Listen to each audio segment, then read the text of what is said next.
El Hadj. Bismillah. Bon, maintenant, on va aller faire un boss et un autre. On va essayer de aller trouver. Quand vous dites encore beaucoup bella jenima. Kadam ne Burkina Faso kono kata se aywa. Dien fanta ani nan bella jenina. Am ta fulu di encore mo ma Sheikh Serif Ousmane Madan Haidara anaka dimba bella jeni. Ne to ko widra go seba. Nga artiste ko wi badia seba yi. Ok, salam alaikum wa rahmatullahi ta'ala wa barakatuh. El Hadji foli beke raban. Nebi an baw fo dron munu yera an diɲɛ labɔ sababu ye an faw ani an kanubaga bɛɛ lajɛlen ye kanubaga b'a bɔ kanubaga la ma faamuya donc ne bi yɛrɛ présenter Ouedraogo Yakuba ok n artiste tɔgɔ o ye Badenya Yaku ok n teriw bɛ n wele capitaine parce que ne de ka bon ni n kɔrɔkɛ ye quoi bon question e bɛ se ka question jaabi donc comme El Hadji sera di ko bɛɛ ka ɲi bonya de la ni kɔrɔkɛ sira di ma o ye kuma banni o ye kalifalen ala n'a ka mɛlɛkɛw ma cɛ tɛ se la bilen i ye ɲininkali mun kɛ ko mɔgɔ caman bɛ k'a fɔ ko Zigiri Seba Zigiri Yaku o bɔlen don an tɔgɔ la a bɛ ka sɛbɛn an ka kasetu n'an ka fɛnw n'an ka pagew kan bibi na ani a bɛ ka fɔ an ma an yɛrɛ bɛ k'an yɛrɛ wele fana Badenya Seba Yaku ko o sɔrɔla mun fɛ tout ça la bon kuma in jaabi ka nɔgɔ kojugu mɔgɔw ka faamu tɛ kelen ye sinon mɔgɔ minnu bɛ ko faamu ka ban n'olu ni tɔgɔ nin mɛn dɔrɔn olu b'a dɔn ko nin ka bon ni Zigiri ye olu b'a dɔn ko Zigiri yɛrɛ mako bɛ nin de la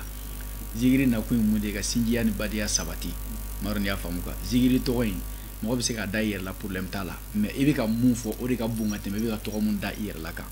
maa dɔn y'a faamu quoi problème fila de ye anw bila k'an ka tɔgɔ bayɛlɛma an ka artiste tɔgɔ bayɛlɛma ka kɛ Badenya Seba Yaku ye a problème yɛrɛ kɛrɛnkɛrɛnya fɔlɔ o ye Burkina ka droit d'auteur ye il y a yɔrɔ dɔ de bɛ yan o la ko BBDA mɔgɔ bɛ taa wari ta yen nɔ artistes n'a ye son bɔ ka clipw ni fɛnw bɔ n'a gérera ka se kalo 3 kalo 2 ma telew ni radio y'aw gérer mun kɛ donc olu bɛ sara dɔ di aw ma bon ne ni kɔrɔkɛ y'an ka album premier bɔ ka na filanan bɔ ka san 2 kɛ an tɛ k'o droit sɔrɔ bon n'an taara kuma o kuma k'an bɛ taa kuma kɛ o bɛ mun sɔrɔ ka fɔ an ye dɔrɔn ko machine kɔnɔ ko y a trop de Zigiri Umar y a trop de Zigiri karisa y a trop de Zigiri karisa ka fara anw kan donc a bɛ k'o sɛgɛn komi k'o bɛ ka kow labɛn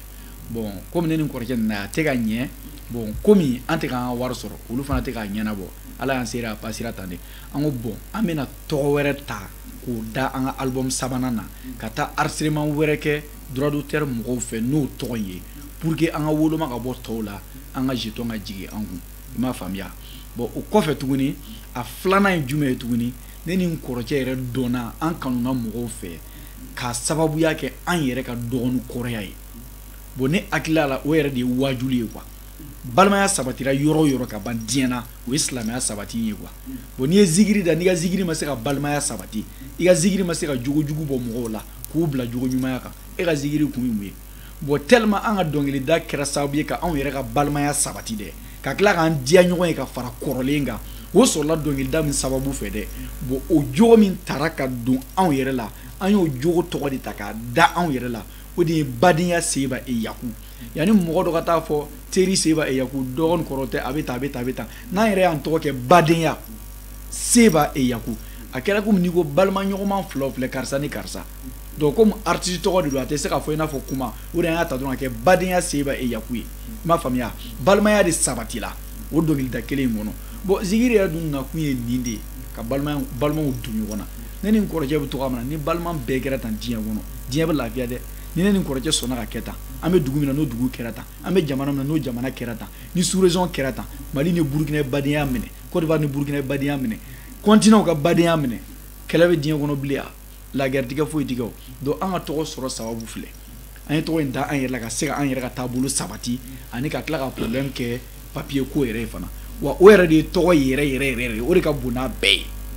i m'a faamuya ala sago ye sago El Hadj i ka dɔ fɔ sisan karamɔgɔkɛ nin question diyara an ye trop même ne kɔni ne bɛ fitinin dɔrɔn fɔ ka tɔ to n ka jelikɛ bolo quoi ne bɛ taa n'a tɔ ye quoi comme kuma ka nɔgɔ ale ma ka tɛmɛ e kan trop sori o voilà bon ni bɛn tɛ fila ye kelen kɛ n'o dɛ ni bɛn tɛ fila ye ne ni n dɔgɔkɛ kelen kɛra bon an bɛ se k'a fɔ ko an yɛrɛ depuis an yɛrɛ wulila fo kana se bi ma depuis an fitinin fo kana se bi ma an bɛ se k'a fɔ ko an ma mɔgɔ yɛrɛ de ye balimaya yɛrɛ la minnu bɛn n'u ka balimaya i n'a fɔ ne ni n dɔgɔkɛ an bɛ se k'o fɔ quoi an m'a ye fɔlɔ an m'a fɔ k'a tɛ ye dɛ mais an kɔni m'a ye parce que ni bɛn don an ye ɲɔgɔn faamuya an ka baara kɔnɔ kɛlɛ tɛ yen an ka baara kɔnɔ mɔgɔ n'i dɔgɔkɛ ou bien mɔgɔ n'i kɔrɔkɛ fo ɲɔgɔnya bɛ se ka na ali ɲɔgɔn cɛ mais o bɛ kɛ sutura ye ali ɲɔgɔn cɛ a b'u kuma ka ɲɔgɔn faamuya o bɛ se ka sɔrɔ baara bɛɛ la o bɛ se ka sɔrɔ balimaya bɛɛ la voilà mais k'a fɔ ko bɛn yɛrɛ de tɛ yen non an kɔni t'o dɔn an ka balimaya kɔnɔ parce que an yɛrɛ wulila du min kɔnɔ bɛn b'an ka du kɔnɔ trop même an n'an balima tɔw yɛrɛ ni ɲɔgɔn cɛ mais ne ni nin de kolela ɲɔgɔn na depuis an ka dɔgɔ fo ka na se an bɛ yɔrɔ min ma komi bi donc an tin donna ɲɔgɔn na hali n'an ye heure kelen heure fila kɛ n'an ma ɲɔgɔn ye i b'a ye an ɲɛnafin bɛ ɲɔgɔn minɛ an b'u ka ɲɔgɔn sɛgɛrɛ donc ni bɛn tɛ fila ye kelen kɛlen don quoi et puis an ka baara kɛ ɲɔgɔnya fana kɔnɔ an ye ɲɔgɔn faamu trop même ale bɛ se ka na ni ko dɔ ye sisan k'a fɔ ko an ka nin kɛ n'a ma bɛn ne ma ale bɛ se k'o ko tɔgɔ bila a b'a fɔ ko non komi a ma bɛn ne ma nin an b'a bila ne fana bɛ se ka hakilila dɔ ye ka na fɔ ale ye a ye ko ne y'a bɛ nin hakilila na n'a ye nin hakilila nin ta a bɛ kɛ ten a bɛ kɛ ten a bɛ kɛ ten n'ale fana ko bon seba a bɛ ten a bɛ ten ne bolo an ka hakilila bila an b'a kɛ ten ka kɛ ten ne bɛ nin ta bila an b'ale ta olu kɛra sababu ye fanga donna an ka kɔrɔ an bɛ yɔrɔ min kɔnɔ bi an ɲɔgɔn lamɛn an kɛra ɲɔgɔn fɛ an tin donna ɲɔgɔn na ala sago i sago Oustaz cɛ ye kuma dɔ fɔ Alhaji a y'a fɔ de dɔrɔn ka se ka kuma diya quoi sinon yɔrɔ Alhaji mɔgɔ minnu mago bi anw ka bɛnbaliya dɔɔnin na n bɛ mun f'i ye o tigilamɔgɔ o tɛ bɛnbaliya dɔɔnin fɛ peut-être i b'a sɔrɔ u b'a fɛ an ka kɛlɛ de sinon diɲɛ kɔnɔ n'i bɛ fɛ k'i baden minɛ dɔrɔn kana mɔgɔ fila suit dɛ anw suit n'i bɛ fɛ dɔrɔn i n'i kɔrɔcɛ ka kɛ kelen ye i n'i dɔgɔmuso ka kɛ kelen ye i n'i kɔrɔmuso ka kɛ kelen ye i n'i sigiɲɔgɔnw ka kɛ kelen ye balimaya ka sabati ka diɲɛlatigɛ kɔnɔ n'i bɛ fɛ ka inspirer kana taa fansi fila fɛ dɛ inspirer se b'a ni yakun la walayi bilayi n'i ka sinji ma yiriwa i k'a fɔ anw ma tu inspirer anw na dɔrɔn n bɛna mun f'i ye Oustaz nin ko sisan ko tuma dɔ la mɔgɔ bɛ se ka fɔ ɲɔgɔn kɔ balimaya kɔnɔ a y'o mun fɔ o ye tiɲɛ de ye o ye ka kuma fɔ k'a dilan sinon kabi Ala ka anw dan an ma fɔ ɲɔgɔn kɔ fɔlɔ pour la première fois n bɛ mun f'i ye karamɔgɔ bɛ deli k'a fɔ a ka wajulu la ko yanni seli ka na yanni mun ni mun ka na yanni silamɛya fɛnw ka na a nana sɔrɔ jogo dɔw bɛ silamɛya bɛ ka mun fɔ mais olu yɛrɛ sabatilen don an fɛ fɔlɔ farafinna est ce que lawale yɛrɛ bon n tɛ siya wɛrɛ ta mɔgɔ b'i yɛrɛ de dɔn est ce que lawale mɔsiw fɛ yen a bɛ ku dɔgɔra i ka bila kɔrɔ la wa est ce que lawale mɔsiw fɛ yen a bɛ ku kɔrɔ la i ka baga i dɔgɔ ma wa est ce que bɛɛ tun t'i dan dɔn balimaya kɔnɔ lawale bon anw bɛ o lawale de la diɲɛ laban in na quoi ne ni n kɔrɔkɛ fila i m'a faamuya bon fura min bɛ anw bolo dɛ n'o fura de ka jugu ni mori ka fura ye n'o fura de ka jugu ka joli bɔn ala ye ka saga kan tigɛ k'i b'i ka dawula ɲɛtaga fura min bɛ anw bolo mun ka bon ni fura bɛɛ ye dɛ o de ye bɛn ye wa n'o de fura sera an bolo an ka succès min b'an bolo o bɛ tiɲɛ wa jugu dɔw bɛ yen u mago b'o de la olu tɛ k'a faamu o Sebani Yaku sɔmina ko ja n'anw bɛnna a ka jugu ni Fize yɛrɛ bon ne bɛ n kun fɛ ka yala n kɔrɔkɛ b'a kun fɛ ka yala ni ne ko hope n kɔrɔkɛ b'a fɔ k'a ka ɲi ni n kɔrɔkɛ ko hope ne b'a fɔ k'a ka ɲi wa n'an ye mun fɔ ɲɔgɔn ye fana ni mun inspiré a ye mun man ye dɔrɔn o b'a to ɲɔgɔn lasɔn wa o bɛ sɔn yɔrɔnin kelen bon anw sɔmina k'o de ye an ka fara ye e ta ye an bɛ ka taa cogo mun na wa mɔgɔw bɛ an jɛn o tɛ an sɔrɔ n'i bɛ fɛ k'an sɔrɔ dɔ kɛ i balima fɛ i n'a fɔ anw walayi bilayi n'anw bɛ kɛ kelen ye bon bɛn dan ye anw ta ye quoi n b'a dɔn n'i y'a faamu a dan ye Seba bɛ fini min don ne bɛ se k'a don ne bɛ fini min don a bɛ se k'a don e ne ka kɔnɔ kuma bɛ fɔ ale de ye ale t'a bɛ fɔ ne de ye an de bɛ jɔ sɛni kan ka ɲini ɲɔgɔn fɛ ka ko bɛɛ kɛ ni ɲɔgɔn ye bon diɲɛ kɛra anw fɛ ne y'a kɔrɔsi n'an ka fani ye 100 ye 80 bɛɛ b'a fɔ ala balimaya ka di anw ye kojugu bon ni aw tulo donn'o la a b'a to tɔ lafasa bon a fɔ mɔgɔw ye k'u ka bɔ a kalama u ka dutu bɔ u yɛrɛ la ne ni n kɔrɔkɛ depuis Ala y'an dan fani yɛrɛ kɔnɔ n'i nana i bɛ ɲininkali kɛ k'a fɔ k'i ne ni Seba fila ye ko anw de bɛ ka kuma lakalen kɛ an ni ɲɔgɔn cɛ a ma kɛ fɔlɔ wa a tɛ kɛ fo ka diɲɛ wuli parce que an b'an yɛrɛ kalama wa an bɛ ka karamɔgɔ min lamɛn fana ka inspirer a la a tɛ kuma kun fɛ Ala sago i sago nin ye question belebeleba ye sisan i b'a dɔn i yɛrɛ ka kuma de don réseaux sociaux ma nɔgɔ bi n'i ye kelen fɔ dɔrɔn o b'a ta ka taa bayɛlɛma cogoya wɛrɛ la mais i ka question in bɛna kɛ sababu i bɛ kuma dɔɔni fɔ bi mɔgɔw mago b'a la ka mun mɛn an t'an kun fɛ adamaden n'i kɛra kun fɛ dɔrɔn i mako salen i m'a mɛn ko capitaine ani sénateur ok n'i sera États-Unis sénateur de bɛ ko caman ɲɛnabɔ wa capitaine a fila tɛ kɛ bateau na o de ye ne ye tɛ kuma kun fɛ Musa i ka kuma diyara n ye kojugu an b'i fo k'i barika la n b'a ta fɔlɔ an ka baara yɛrɛ daminɛ ne kɔrɔkɛ de fɔlɔ ye dɔnkilida daminɛ depuis madrasa la Kolma secteur 11 u ka kalanyɔrɔ la mɔgɔ si tun t'a kan ni examen kun sera n'a y'a daminɛ u bɛ commencer ka 10 sɛbɛn ka to a ma tila fɔlɔ tellement a bɛ dɔnkili dɔn n b'a dɔn n'i y'a faamu quoi bon ale de ye ne sama fana o y'a sɔrɔ ne tun bɛ ka mobili baara de kɛ ni n bɔra kalanyɔrɔ la mobili baara kun ka di ne ye kojugu quoi n bɛ taa tugu lɔgɔta mobili tigiw kɔ ale de bɛ to ka na ne sama ka bɔ yen an ka taa wajulu kɛ bon ne ka tugu ale nɔfɛ dɛ don dɔ la ale nana fɔ ne ko ale ye dɔnkili da micro la micro nata kama ne tugura ale kɔ bon an ka karamɔgɔcɛ dɔ bɛ ko Ibrahima Sawadugu an taara o ka wajulu kɛyɔrɔ la ale ye micro di ne ma ne sinna dɔrɔn ka to k'ale taa ni ɲɔgɔn ninnu fɔ tan dɔrɔn a banna bon mɔgɔ sinna ka nin fana kan ka di ka fara kɔrɔcɛ kan mɔgɔ y'an empressé donc micro nata kama don o don wajulu bɛ ne bɛna nɔfɛ an bɛ taga bon an tora la dɔrɔn bon a nana kɛ an ka baara yɛrɛ siɲɛ kelen donc n'ale bɛ taa sanga yɔrɔ ni kɔn yɔrɔ mun na ne bɛ tugu a nɔfɛ ale de b'a fɔ ne a fɔ tan wa an kun bɛ to k'ale de imiter wa an tora o de kɔnɔ fo ka to k'an dara dumuni sɔrɔ a la bobo yan ka don a kɔnɔ tan bon comme wagati dɔ nana kɛ bon yanni an ka dɔnkili yɛrɛ da an ka baara fɔlɔ kɛra ka nasi sɛbɛn sara la bɛɛ b'an dɔw la quoi o ye moriya yɛrɛ baara ye ka nasi sɛbɛn mɔgɔ fɛ sara la an y'o kɛ o baara fana ne kun bɛ tugu ale de nɔfɛ ale fɔlɔ y'o daminɛ quoi parce que an madrasa min kɛ ale taara ɲɛfɛ ka tɛmɛ ne kan bon an nana t'o la fana komi an faw fana tun ye fura feerela ye bon olu tun bɛ taa furaw feere Mali la ka segin ka na bon ala nana kɛ olu ka miniji dɔgɔyala bon mɔgɔ kan'i fa ka baara kɔrɔ bila hali sini ɲɛ bɛ se bani Yagu ta n'an ye fura bɔ ka d'i ma kɔnɔdimi fura sumaya fura Oustaz hali Amérique dɔgɔtɔrɔw n bɛ ka sɛbɛ de f'i ye tan dɛ voilà kuma bɛɛ n'a fɔdon de don quoi bon an nana an kun bɛ taga olu ka sira kɔrɔ taama an kun bɛ t'o furaw feere Mali la pour que ka se ka wari sɔrɔ ka na an ba ni an faw balo mais yan'o ka kɛ an bɛ ala fo k'ala barikada an ka DG a n'an ɲɛmɔgɔ n'o ye Solo ye a ka sɔn fɔlɔ bɔlen a diyara anw ye kojugu bon an yɛrɛ y'a wele numéro dɔ tun bɛ cassette furu kɔfɛ an kun b'o ta an kun bɛ wele kɛ trop bon ala fana y'a kɛ mɔgɔ tɛ kelen ye bɛɛ n'i joli de don mɔgɔ bɛɛ tɛ kelen ye dɛ o y'a sɔrɔ Solo ka sɔn bɔtuma kura a tɛ bɛɛ ta mais ni anw ye weleli kɛ dɔrɔn u b'an ka téléphone di Solo ma Sebani Yagu fo ka n'an yɛrɛ fana ko diya Solo ye an ye san 1 san 2 ɲɔgɔn kɛ kuma na to an ɲɛ ma da ɲɔgɔn kan donc an bɛ taa Mali la an bɛ taa an ka fura feere an bɛ na ala nana kɛ don dɔ la ne ma taa Mali la n kɔrɔkɛ taara ale tilenna ka taa bɔ a ye o bɛnna Solo ka concert dɔ ye ale yɛrɛ taara o participer tout ça la bon an tugutogolu filɛ ɲɔgɔn kɔ tan Solo ko la bon ala y'a kɛ Solo nana Burukina k'a bɛna concert fɔlɔ kɛ Yakubu Watara sababuya la bon Yakubu Watara fana sarala anw de la komi zigidala bolo kan a ye n'an dɛmɛ ka nin ko in kɛ koba ye donc anw fana taara Yakubu Watara ka sɔrɔ ka taa dɔnkili da sani Solo kana ala y'a kɛ Solo donna so kɔnɔ jama ka ca kuru kɔnɔ a bisimilara wa a fana ma mɔgɔ fila ko ɲininka a ko Yakubu Watara ma a bisimilalen so kɔnɔ ka ban n mago bɛ Sebani Yagu la k'u ye o sɔrɔla k'an wele an donna so kɔnɔ an sigira ka baro kɛ ka kuma an tila ka taa ɲɔgɔn sɔrɔ concert kɛyɔrɔ la ka baro kɛ ka concert kɛ yen nɔ ka fɛn bɛɛ kɛ concert banna an sɔrɔla Mali taga daminɛ Solo nɔfɛ sisan fitiri wale man di ala ye Oustaz fɛn fila bɛ ni mɔgɔ y'a k'i ye kana ɲinɛ a tigi kɔ dɛ n'i ma farasi ka ɲinɛ a tigi kɔ i ka daw la a bɛ jigin dugu ma Oustaz i ye to tigɛ maa o maa ka du kɔnɔ kana k'a tigi ma fitiri wale ye o man di ala ye maa o maa kɛra sababu ye i ye fɛn dɔ faamu i bɛ tila ka balo a la kana k'a ma sababu ye o de la ne kɔrɔkɛ ka hiji taga sɔn kɔnɔ ne y'a fɔ a kɔnɔ n ko ne kɔrɔkɛ de ye ne kalan dɔnkilida la mɔgɔw m'a faamu nin de ye ne karamɔgɔ fɔlɔ ye nin de ye ne minɛ ka ne don dɔnkilida la nin de y'a fɔ ne a bɛ fɔ tan ne nin ka jɛn ka fara ɲɔgɔn kan ka tila ka leçon ta Solo fɛ ka fara an ka dɔn ta kan Oustaz donc Solo kɛra komi ne mɔkɛ karamɔgɔ nin de ye ne karamɔgɔ ye wa n tɛ se ka ɲinɛ o fɔli la n tɛ se ka sɛgɛn o fɔla yanni ka diɲɛ wuli bon diɲɛ na ne bɛ se ka n bolo kɔrɔta ka n disi gosi n ko ne karamɔgɔ ye Seba ye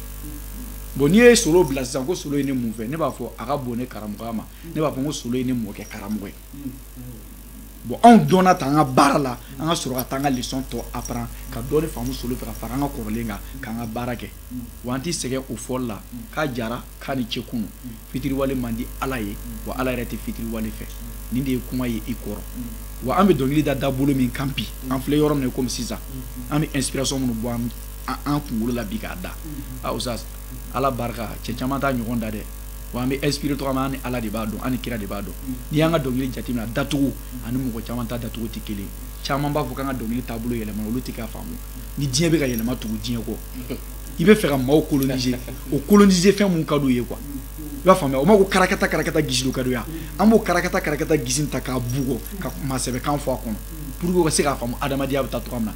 n'i taara i bɛlɛn an ka seli an ka sun kira tun cɛ kan a taamatogo ka ɲi n'i taara i tun kan ka ɲinɛ adamadenw taabolo kɔ e mago bɛ sa mɔgɔ bɛ se ka mɔgɔ bila wari ɲini kuma na ka to i ma don silamɛya gasira i n'a fɔ an ka wariko dɔnkili filɛ kira de ma ko mɔgɔw ka dusu ta ka wari ɲini i n'a fɔ o tɛ sa sini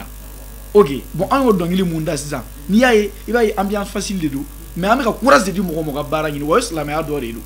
an ka badenya dɔnkili n'i y'a lamɛn i b'a ye ambiance facile de don mais i bɛ to a lamɛn la dɔrɔn i bɛ ka ye n'u ka badenya kuma de fɔ misiki ka di ye dɔrɔn e sɔmitɔ e ye ladilikan sɔrɔ a kɔnɔ a bɛ tɛmɛ o kan bon an bɛ dɔnkili da dacogo bɛɛ lajɛlen na reggae rap an bɛ s'a bɛɛ de la mais an ye min choisi dɛ ka kan ɲɛnama fɔ adamadenw ye ka se k'u bila sira ɲuman kan à travers de ka musique fana lamɛn k'u nisɔndiya o y'a dan ye quoi i m'a faamuya ala sago i sago ko fitinin fɔ o fana na n y'a sɛbɛn ya k'u sigi na ten an ye fantanden alakale yɛrɛ yɛrɛ de voilà an fa ma nafolo mara an ba ma nafolo mara wa an ma wolo an ma bange ka nafolo sɔrɔ an fɛ du kɔnɔ jamais an wulila fantanya yɛrɛ de kɔnɔ o kɔnɔna na tuguni ala tila tuguni k'an bangebagaw miniji dɔgɔya k'an kɛ yatimɛden ye depuis an fitinin ma an wulila o tɔrɔkɔ n'o ɲani an wulila olu kɔnɔ mais bi an ala fo donc an ye nafa an bɛ se k'a fɔ ko an ye nafa sɔrɔ an ka baara la parce que i ɲɛ bɛ diɲɛ fɛn o fɛn na an n'u bolo an ma kɛ milliardaire ye dɛ mais i ɲɛ bɛ diɲɛ fɛn o fɛn na an n'u bolo bi dɔnkilida nin ye nin bɛɛ di an ma k'a daminɛ an bɛ du minnu kɔnɔ mobili minnu b'an bolo an bɛ voyage baba minnu kɛ an yɛrɛ bi an n'u lɔn ni adamaden minnu ye a ka ca ba na si ye quoi mais foyi ma kɛ an ye bi ni an ka baara ani ala yɛrɛ ka dɛmɛ ka fara an ka baara kan n'o ye dɔnkilida nin ye donc an bɛ se k'a fɔ an ye nafa caman sɔrɔ dɔnkilida nin kɔnɔ parce que fɛn fɛn b'an bolo bi a bɛɛ dɔnkilida nin sababuya de ye ala sago i sago se ka folikan jumɛn d'an ka fanu ma fana ka da o yɔrɔ kan o yɔrɔ ye koba de ye a ye hɛrɛ min fɔ ko b'an bolo hɛrɛ den tɛ n'i jɔnna i ta de la dɔrɔn ka ɲɛ bɔ mɔgɔ wɛrɛ ta kan o ye magosa taamasiyɛn depuis ala k'anw dan anw tile kelen ma deli ka sigi a miiri ko nin bɛ dɔnkilida la karisa bolo mais tout le temps i b'a bila i kunna i bɛ dɔ de ɲɛ donc min minɛ nin kɔrɔkɛ bolo bi i t'a sɔrɔ mɔgɔ dɔ bɛ k'a ɲini i b'a fɔ succès ni min minɛ nin kɔrɔkɛ la bi dɔ bɛ k'a ɲini mobili ni min minɛ nin kɔrɔkɛ bolo bi dɔ bɛ k'a ɲini an bɛ fini denni minnu don bi dɔ bɛ k'a ɲini ni anw jɔn'o la k'an ɲɛ da dɔ t'a kan segi an t'an yɛrɛ kalama parce que an tun tɛ tan kunun mais an kɛra tan bi mun t'a jira k'a fɔ k'an bɛ kɛ dɔ ye sini i m'a faamuya donc o kama anw bɛ ala fo ka da o kan ka yɛlɛma k'i ka kuma tɔ dafa ka fanu fo usadi ɲɛ b'an na tan bilahi dɔ bɛ 1,000,000 ta k'a di an ma dɔ bɛ tila tuguni ka 200 ta k'a di an ma dɔ bɛ tila tuguni ka 100 ta k'a di an ma mais o cɛ tɛ sɔrɔ diɲɛ na 200 tigi ni 100 tigi ni 1,000,000 tigi cɛla ko dɔ foli togo de la ka bɔ ko dɔ foli togo ma kɛ kelen ye anw bolo c'est à dire i mana di anw ma di togo de la a bɛɛ de foli togo ye kelen ye parce que mun bɛ ka 1,000,000 di a se de bɛ o ye ni min bɛ ka 200 di 200 di se bɛ ale ye ale ka 200 bɛ 1,000,000 valeur de la a dusukun na n'i m'o tigi fo k'o ta ka dɔgɔ don o don n'a na hɛrɛ sɔrɔ a t'i bila k'i ye fitiriwaleya donc a fan bɛɛ fo bɛɛ n'a ka soutien bolo de don dɛ dɔ tɛ wari di dɔ bɛ se de dɔrɔn n'a ye fɛn dɔ bila ale b'a partager dɔw yɛrɛ tɛ se partager la ale bɛ j'aime dɔrɔn de ta dɔw yɛrɛ t'o ɲɛ ale b'a commenter de dɔ tɛ se k'a commenter ale b'a layɛ de a nisɔn ka da dusukun na wa internet yɛrɛ tɛ dɔ bolo ale nisɔn de ka di don o don ale b'a bila a kunna dɔn ala ka kɛ se bɛ nin ye k'u ka taa ɲɛ bon nin bɛɛ de ye maa suguya kelen anw bolo ka nin bɛɛ de fo ka barikada usas walahi bilahi n'an ka fanuw tɛ bi y'a sɔrɔ se bɛ nin ye ko kuma banna an bɛ ko la bi n'i y'olu sen bɔra an kuma banna k'u fo k'u barikada k'u ni ce u ni baraji ko ala k'u sara k'u badenya i ka kuma diyara n ye ne ye kuma dɔ fɔ kuma kɔnɔ n bɛ segin o kan n y'a f'i ye n ko ne ka dɔnkilida gauche t'a la droite t'a la nin de don El Hadj Badaya Seba n kɔrɔkɛ c'est mon cœur il est tout pour moi voilà sans lui là je peux pas vivre i ye finman ni finman min fɔ a inspiration ale de ye ne wele téléphone na k'a fɔ ne ye an kan ka karamɔgɔ fasa min da an bɛna falen ni tempo dɔ ye ni taabolo dɔ ye o tempo in n'an y'a ta ka karamɔgɔ fasa d'a kan a musique bɛ diya diɲɛ ye wa karamɔgɔ fasa in taabolo a bɛ tila ka diya diɲɛ ye parce que n'an ma système changer nin a man ɲi parce que bi bi in an bɛ yɔrɔ min komi sisan usas bɛɛ n'i ka soutien de don Hayidara ko in na dɛ i b'a faamuyara dɔw bɛ se ka wari de di Hayidara ma dɔw bɛ se ka ko bɛɛ de kɛ anw mun fana ye dɔnkilidala ye bi mɔgɔ baden de bɛ yen minnu b'u ka ko kɛ pour que ka se k'an ka karamɔgɔ ka image nɔgɔ ka se k'a ka image tiɲɛ bon ne ni se ala kan ka tiɲɛ fɔ ka video kɛ ka sigi ka kuma Hayidara y'a don ta a y'a bɔ tan o t'an ka baara ye an donna n'o ye dɔnkilida de ye bon an bɛ se k'an ka combat kɛ ni jumɛn de ye an bɛ se ka clip fari jumɛn de kɛ à travers de Hayidara fasa mɔgɔw ka dɔn DG yɛrɛ valeur ye mun ye an bɛ se ka na ni tempo jumɛn de ka gosili jumɛn gosi a dugu ma à travers de Hayidara fasa mɔgɔw k'a dɔn ko an ka karamɔgɔ cɛ ko kulonkɛ fɛn tɛ maro ni y'a faamu quoi donc inspiration de donna se b'a la dɛ ka transférer ka na ne na ne fana sinna k'a minɛ k'a transférer ka kɛ fɛn wɛrɛ ye o de bɔra ka taa kɛ finman ni finman ye an m'a ta gauche fɛ an m'a ta droite fɛ dɛ Seba de sigira ka to répétition na n'a ka musomanninw y'a fɛ yen parce que ale bɛ to ka musomanninw dege dɔnkilida la donc dɔ bɛ ka tabali bugɔ titɛntɛn tigi tigi titɛntɛn donc ale tor'o la a y'a ye nin bɛ se ka kɛ fɛn dɔ ye a y'a fɔ ne fana ye référent créer a n'an ka taa studio la siɲɛ kelen bon mun fana b'an bolo ko arrangeur studio o tɛgɛ ka fari de o fana kɛ ka olu mélodie ninnu mɛn dɔrɔn ko non ko Aïdara kɔni ko kuma banna a fana y'a bugɔ ka fara kan bon son fana bɔra a bɔra dabɔra ni ŋaniya min o de ye son lataga ta mais a saba de dilanna ɲɔgɔn fɛ saison 1 2 3 min mana bɔ o kɔfɛ o ye sumani ye mun mana tila ka na tugu o la tuguni dɛ o fana ye telima ye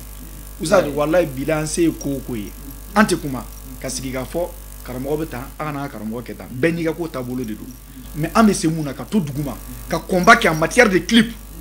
ka clip dabɛn kɛ mɔgɔ bɛ million don clip minnu na ka se ka diɲɛ lasan n'a ye an b'o million ta ka don clip la ka se an ka karamɔgɔ cɛ valeur yira diɲɛ na parce que wallahi bi la éducation minnu bɛ anw na bi ni y'anw ba n'an fa ka éducation bɔ a la a bɛɛ ye Aïdara de ye an bɛ se an yɛrɛ mun kɔrɔ bi ni ye Aïdara ka kumaw sen bɔ a la a tɔ bɛ dɛn sadi i b'a dɔn bobo ka bon dɛ bobo ka bon a man dɔgɔ anw wolola Jaradugu kama Jaradugu kana labɔ kɔlɔn ma mɔgɔ min bɛ se ka wolo ni quartier sugu la bobo yan yɔrɔ la ka tila ka na se bi ma ko mɔgɔ m'i kunbɛn k'a fɔ k'i ni sunguru ye ɲɔgɔn fɛ ko mɔgɔ m'i kunbɛn k'a fɔ i den dɔ ye kɛnɛma den dɔ ye kɛnɛma ko mɔgɔ m'i kunbɛn k'i ye kuntɛya ko dɔ la k'an to an bɛ si hakɛ mun na bi ka tila ko se sugu bɛɛ lajɛlen bɛ an ye a denmisɛnninya bɛ an na a cɛnya bɛ an na a fini b'an bolo a mobili b'an bolo mais an banna nin bɛɛ ma e hakili la jɔn sababu de don Cheikh Sirif Madame Aïdara depuis à l'âge de 11 ans an b'a lamɛn an bɛ tugu a nɔfɛ ala ni Cheikh Mohamed Adam Dramé sababu donc n'an nana ye bi k'o bɛ ka lagosi an fana bɛ na n'an ka combat de sisan an ka bazooka o de ye an ka clip ye ani an ka sonfaru an tɛ dɔ in kɛ bilen dɛ an bɛna Caracas dɔ bugɔ ka bɔ tuguni Aïdara kan wallahi bi la dɔ bɛ wula dugu bila o de fana ye anw fana ka dɛmɛ ka ɲɛsin an ma an tɛ se ka sara quoi i m'a faamuya donc inspiration bɔra ale de la finman ni finman jɛman ni jɛman o tɛ dɔwɛrɛ ye an tila k'o de tɛrɛma kɔ n'a finna an b'i kɔ n'a jɛra an b'i kɔ n'a bilenna an b'i kɔ cɛ a dun yɛrɛ mana kɛ ɲɛ o ɲɛ de ma yɛrɛ an b'i kɔ yɛrɛ de a yɛrɛ a banna i m'a faamuya donc kuma ye o de ye wa ala de fana ye barika don dɔnkili n'a k'a lataga ta wallahi mun minɛ o kɔfɛ a ka jugu nin ye ala sago ye sago sirikɛ sara t'an bolo dɛ a sara t'an bolo n'i y'a jateminɛ denmisɛnnin min bɛ se ka wuli denmisɛnninya la k'a fɔ ko i ma wuli bangebagaw gɛrɛfɛ n'o tanyana k'a fɔ k'i bɛ tila ka wuli tuguni ka ɲɛ tuguni hali sigɛrɛti ma ye i da la a ma nɔgɔ dɛ an kɔni min ye a ka ca ni min wulila a b'a fɔ ko enfant de rire yɛrɛ don bon o bɛ tiɲɛ tɛ français to ye voilà a caman bɛɛ bɛ tiɲɛ ka sababuya kɛ mun ye mɔgɔ tɛ min b'o éduquer n'i wulila ka sɔrɔ i bangebagaw tɛ yen a ka gɛlɛn dɛ olu caman bɛ kɛ dɔrɔgumilaw ye o caman bɛ kɛ kojugukɛlaw ye mais ala sago kira sago Aïdara yɛrɛ sago an wulila ten o cogoya kelen nin de la mais ala ma sɔn an ka kuntɛya ko foyi kɛ a sababu bɔra min na o ye karamɔgɔkɛ ye Cheikh Sirif Ousmane Madane Aïdara donc a sara t'an bolo o de la an fana ni an seko ye min ye o de ye dɔnkilida ye an fana b'o dɔnkilida de kɛ k'a ɲɛnajɛ k'a ka jama ɲɛnajɛ ka tila ka valeur yira mɔgɔw la tuguni dɔnkilida kelen nin kɔnɔ i y'a bɛ clip min na ten finman a clipu i y'a bɛ jama min na ten montage tɛ dɛ jama yɛrɛ yɛrɛ de don an y'a bɛɛ wuli ka fara ɲɔgɔn kan ka tila k'o bɛɛ sara tuguni mɔgɔ 100 an y'o de bɔ ka fara ɲɔgɔn kan wayi ka tila tuguni ka complet kalan ka di u bɛɛ ma complet kelen kelen kalan ka di u bɛɛ ma wa i ɲɛ bɛ dundu minnu na fɛn fana kɔnɔ a dundu bɛɛ dilanna an y'a bɛɛ dilan de wayi an ye wari dɔ don clip na yɛrɛ bon a fɔ kun tɛ k'a fɔ ko an bɛ wasora quoi an ka karamɔgɔkɛ valeur ni ala ye miliyari di an ma bi an b'a ta ka don ka Aïdara valeur yira mɔgɔw la quoi voilà kɛnɛkan ko tɛ dɛ min bɛ an dusukun na o b'a bɔ quoi ala sago i sago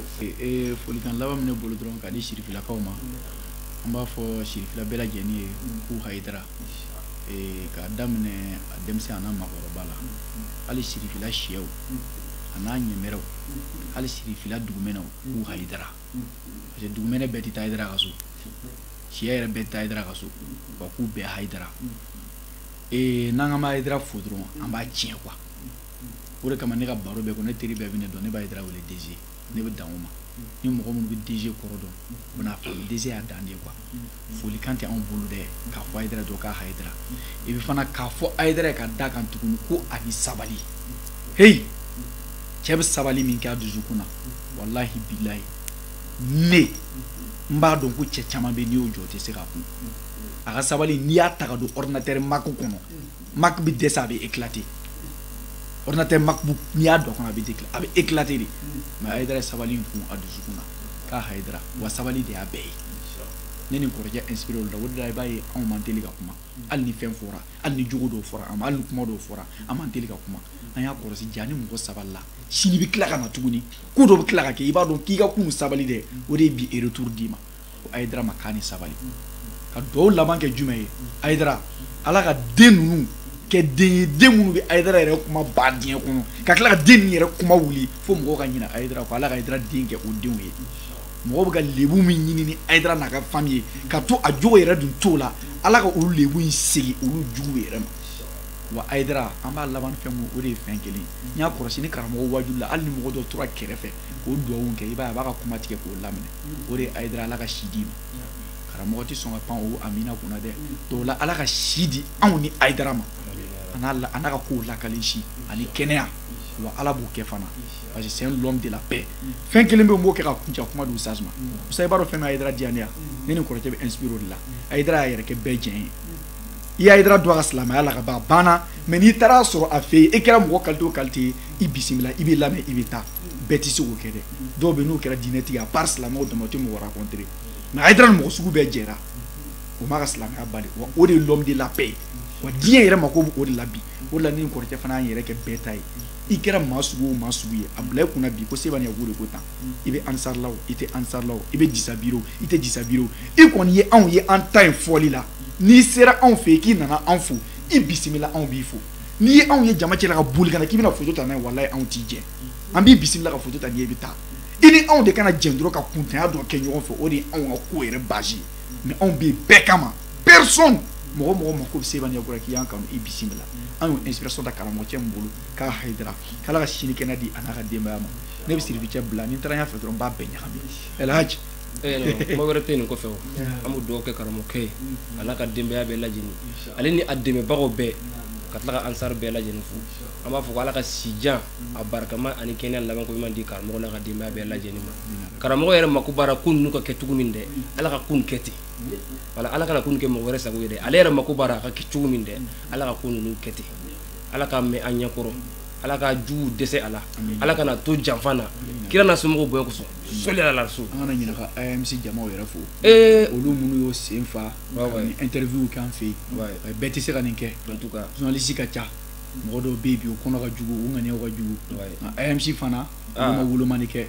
sinon kow bɛ yen dɛ kow bɛ yen mais AMC fana sigira ka miiri ko an ka se Sebani Yaku fɛ bi ka t'o interview ka se k'o labɔ an ka fɛnw na o fana ye promo de ye anw ma ka se k'olu fo o la olu fana bɛ baara min na o bɛɛ ye Hayidara ko kelen baara de ye ani o silamɛya baara de ye Ala k'u ka baara yiriwa wa ni Ala sɔnna an fana se soutien min ye an b'a kɛ o ye Usaz gɛrɛ mɔgɔ la mɔgɔ min bɛ gɛrɛ e la kɛ mɔgɔ fɛn min bɛ k'i fɛ a y'aw jate ka na interview donc an fana b'aw ka bila la yanni diɲɛ wuli cɛ AMC Ala ka kɛ siman ko ye i m'a faamuya o ye aw fana ka foli ye quoi finman ni finman jɛman ni jɛman bilenman ni bilenman Sherifu nafina Hayidara anw b'i kɔ Hayidara n'a jɛra anw b'i kɔ n'a bilenna Hayidara anw b'i kɔ Hayidara a mana kɛ ɲɛ o ɲɛ ma anw b'i kɔ o y'i nɛni Hayidara o y'i juguya Hayidara i baw nɛni na Hayidara i faw nɛni na Hayidara i denw nɛni na bani Hayidara Sherifu Hayidara an b'i fɛ Hayidara Sherifu jamanadenw b'i kɔ Hayidara Sherifu Hayidara Sirifi wayo Hayidara Sherifu Hayidara Sherifu